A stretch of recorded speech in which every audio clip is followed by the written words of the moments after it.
Pendant la période de crise que nous vivons, notre podcast a changé de forme. Nous nous y demandons comment vous vivez vos émotions pendant cette période de déconfinement et nous interrogeons des experts et des expertes pour nous aider à décortiquer tout ça. Je suis Cyrielle Bedu, vous écoutez Émotion, un podcast de Louis Média.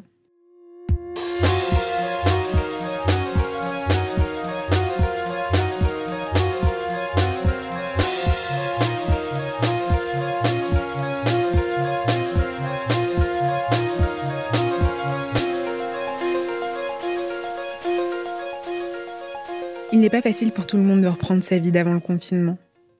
Alors que certains se sont empressés de revoir leurs amis et leurs proches dès le confinement levé, d'autres ont préféré rester chez eux et éviter les sorties, par peur d'attraper le coronavirus ou parfois par simple confort. Parce que nous n'avons en effet pas tous été gênés par la réduction des relations sociales qu'a induit le confinement. Géraldine Dormoy est dans ce cas.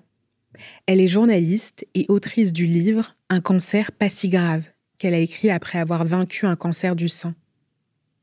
Dans une de ses récentes newsletters, elle a écrit un article qu'elle a intitulé « Rester en soi ». Dans celui-ci, elle écrivait être la première étonnée que les relations virtuelles lui suffisent après le confinement. Le confinement me rappelle que je peux aussi être casanière. Je l'avais déjà perçu lors de mon congé maladie, puis m'était de nouveau laissé distraire, une fois guérie, confie-t-elle. Je lui ai demandé de m'en dire plus sur cette personnalité casanière qu'elle semble avoir retrouvée pendant le confinement. Le confinement m'a permis de me rendre compte que il est possible de beaucoup moins voir les gens. Il est désormais admis socialement de beaucoup moins voir les gens. Et ça, pour moi, c'est une bénédiction. Je pense que j'ai éprouvé une sorte de culpabilité à refuser des déjeuners, à ne pas faire signe à des gens que j'aime beaucoup par manque de temps. Parce que je savais que, il fallait que j'écrive, il fallait que je travaille, il fallait que je préférais lire plutôt que de voir quelqu'un. Avec le Covid, tout ça, tout d'un coup, est devenu plus admissible collectivement. Et donc, moi, ça m'arrange bien. Appeler mes amis peut être aussi agréable et intéressant que de les voir souvent. Pas toujours, mais souvent. J'ai redécouvert le téléphone. J'ai redécouvert le plaisir de passer 1 heure au téléphone avec une copine en regardant la fenêtre et en échangeant finalement beaucoup de choses. Quand on n'est pas l'une en face de l'autre, finalement on se concentre sur la voix et beaucoup de choses peuvent passer par la voix. Donc je vais les appeler plus souvent. Moi, je suis sortie du confinement sans avoir une envie folle d'aller voir plein de gens. J'ai très envie que le confinement devienne mon mode de vie par défaut, parce que c'est celui qui me correspond le mieux.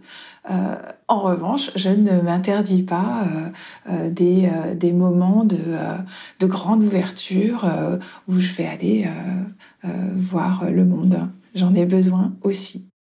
Pour avoir une idée de l'impact de la crise sur nos relations aux autres et sur nos modes de vie, j'ai contacté l'anthropologue Fanny Paris. Elle réalise actuellement une enquête en ligne qu'elle a commencée pendant le confinement pour avoir une idée de ce à quoi pourraient ressembler nos vies après tout ça. J'ai appréhendé le confinement et la situation qu'on vit comme un rite de passage. Un rite de passage, c'est une expérience collective qui participe à structurer la vie des hommes. Et ce qui est assez intéressant, c'est que pendant ce temps du rite de passage, toutes les règles sont un petit peu bousculées. Il y a des routines provisoires qui se mettent en place. Et à la fin de ce rite de passage, quand on retourne en quelque sorte à une normalité, la normalité d'après ne sera jamais exactement la même que celle d'avant, parce que pendant ce temps collectif qui est le rite de passage, les individus font plein de choses, apprennent à se connaître, apprennent à connaître les autres, et ça va les changer à la fois intérieurement comme dans leur pratique de la vie quotidienne. Comment est-ce que vous expliquez le fait qu'il y ait des personnes qui aient moins envie de voir des gens après ce confinement, alors qu'on aurait pu croire qu'après avoir été isolé pendant aussi longtemps, tout le monde aurait été content de voir ses proches ou de voir des amis ou de sortir Alors en fait, ce qui est assez intéressant, c'est que c'est un mécanisme psychologique qui est bien connu, c'est que moins on a de relations sociales et d'interactions avec les autres, moins on a envie d'en avoir, et plus l'idée de retourner à plus d'interactions sociales peut faire peur, parce qu'il y a toujours une dynamique d'apprentissage quand on doit réapprendre à interagir avec les autres. Cette envie de ne pas forcément retourner à sa vie d'avant avec ses injonctions à avoir tant de contacts sociaux, ça c'est quelque chose qui est assez normal. Mais ce sont des dynamiques à relativiser, parce que là, les individus sont des êtres sociaux qui ont besoin de vivre ensemble et qui ont besoin de contact pour pouvoir exister et faire société. Donc on peut émettre l'hypothèse qu'effectivement, lorsque le risque pandémique sera loin derrière nous et que les routines quotidiennes auront repris le dessus et que les individus seront à nouveau dans une quotidienneté et une routine de la vie de tous les jours, qu'effectivement, leurs pratiques et leurs interactions sociales vont se remettre en place. Mais ce qui est vrai, c'est que ce temps du confinement a engendré une prise de recul et une prise de distance par rapport au mode de vie, par rapport à la temporalité du quotidien, qui a soulevé beaucoup de questions concernant notamment l'injonction à ces relations sociales et le fait que être chez soi, pour une certaine partie d'entre eux, ont apprécié ce moment et l'ont même trouvé positif. Vous disiez que les individus sont des êtres sociaux, mais est-ce que c'est le cas de tout le monde? Parce que j'ai l'impression qu'il y a des gens qui sont naturellement introvertis, voire dans des cas extrêmes, qui sont misanthropes. Alors en fait, ce qui est assez intéressant, c'est qu'il y a 70 000 ans, il y a eu ce qu'on appelle la révolution cognitive et qui a permis l'expansion de Sapiens. Et c'est quoi cette révolution cognitive? C'est quand l'individu a été capable de créer des entités imaginaires pour pouvoir organiser le réel et donc la vie en société, que ce soit la politique, que ce soit les entreprises ou que ce soit les religions. Et en fait, l'individu, ce qui est la base de notre vie en société et de notre manière d'être un individu, c'est cette capacité à interagir avec les autres, à nouer des relations sociales à l'extérieur de chez soi pour pouvoir à la fois faire perdurer des liens d'alliance, mais tout simplement pour survivre. Donc effectivement, de base, en anthropologie, l'homme est un animal social et se doit d'interagir avec les siens pour pouvoir survivre. Après, effectivement, dans nos sociétés néolibérales de l'hypermodernité, où tout va très vite, où on est dans une fuite permanente en avant, où on ne profite pas vraiment du temps présent, du temps un petit peu intérieur, il y a une très grande injonction aux interactions sociales et notamment aux sorties hors domicile. Et effectivement, en fonction d'une dimension à la fois psychologique, sociologique et économique, tous les individus ne sont pas égaux vis-à-vis de ça. Certains s'inscrivent pleinement dans cette dynamique de l'échange et cette injonction à avoir des interactions sociales, et pour d'autres, c'est plus un combat permanent, parce qu'ils le vivent comme une agression dans leur sphère un petit peu plus intime, de devoir aller au contact des autres et de se plier aux règles de ces relations, de ces interactions sociales. Stéphanie Aurin-Pellissolo est psychothérapeute. Elle a tenu pendant le confinement, avec d'autres professionnels, la plateforme téléphonique d'aide psychologique Covid Écoute.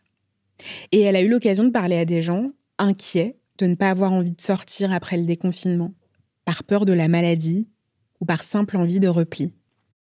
Donc on a beaucoup de personnes qui souffrent d'anxiété et qui ont peur de la maladie, peur de la mort, peur de la contamination, qui pour l'instant n'arrivent pas encore à sortir et attendent les 3 semaines après déconfinement pour voir si cela repart ou pas, et comptent sortir si éventuellement il n'y a pas de recrudescence de contamination. Et puis on a les personnes qui n'ont pas forcément peur du déconfinement, mais qui n'ont pas envie de se déconfiner parce que elles ont trouvé un certain confort finalement à vivre de cette manière-là, à aménager leur emploi du temps, à ne plus avoir les stimulations habituelles et à avoir une vie où elles profitaient finalement un peu plus de leur entourage, tout en sachant que ça aussi c'est c'est quelque chose qui va se vérifier pour des personnes qui ont été confinées dans de bonnes conditions. Et on ne peut pas généraliser en fait tout ce qu'on est en train de dire, puisque c'est quand même pas la même chose d'être confiné dans une maison et d'être confiné dans un appartement très petit. Et les gens qui ont été confinés avec des enfants en bas âge dans des appartements, ça a été extrêmement difficile de gérer les petits bouts de chou. Donc il faut aussi tempérer tous ces propos-là. Est-ce qu'il peut y avoir du coup une sorte de risque ou du moins de contre-coup émotionnel à rester davantage chez soi et être moins tourné vers l'extérieur quand on avait pour habitude de beaucoup sortir avant le confinement et le Covid? Alors, est-ce un risque ? Je ne parlerai pas en termes de risque parce que je pense qu'il va y avoir en tout cas peut-être un rééquilibrage. Enfin, en fait, il y a une remise en question de certaines valeurs. Pour celles qui sortaient énormément, je pense qu'elles voient aussi la richesse à se préserver un peu plus sur le plan social et qu'on n'a pas besoin d'être tout le temps en lien avec l'autre pour se sentir bien. Donc ça leur a appris aussi qu'elles pouvaient vivre en étant avec elles-mêmes. Et donc ça peut redonner aussi confiance en soi, dans sa capacité à se prendre en charge et à prendre soin de soi. Donc il y en a qui ont pris conscience de ça. Mais je pense que les gens, effectivement, vont reprendre de manière assez naturelle et la vie sociale. Là, et on commence à voir, effectivement, les fameux apéros à quelques personnes, les fameuses rencontres. C'est quelque chose de très agréable. Et les gens ont quand même envie de ce retour-là. Après, je pense que la prise de conscience, elle est surtout dans la boulimie du besoin de la relation sociale. Certaines personnes, effectivement, ont pris conscience qu'il n'y avait peut-être pas besoin de toutes ces rencontres avec les autres et qu'on pouvait, effectivement, un peu plus équilibrer ces relations sociales. C'est comme les gens qui, finalement, ont été préservés d'un burn-out grâce au confinement. S'il n'y avait pas eu ce confinement, ce sont des personnes qui n'arrivent pas à appuyer sur la pédale de frein à temps et qui vont vraiment au crash. Et là, le fait d'être contraint et forcé, finalement, de rester chez eux, de ralentir le rythme de travail, ils ont pris conscience qu'ils pouvaient ne pas vivre uniquement qu'à travers le travail. Et de la même manière au niveau social, finalement. C'est-à-dire, oui, je peux vivre autrement qu'en étant constamment en lien avec les autres. Merci à Fanny Parise et à Stéphanie Aurin-Pellier-Solo d'avoir participé à cet épisode. Jean-Baptiste Aubonnet l'a mixé et Nicolas De Gélis a composé la musique.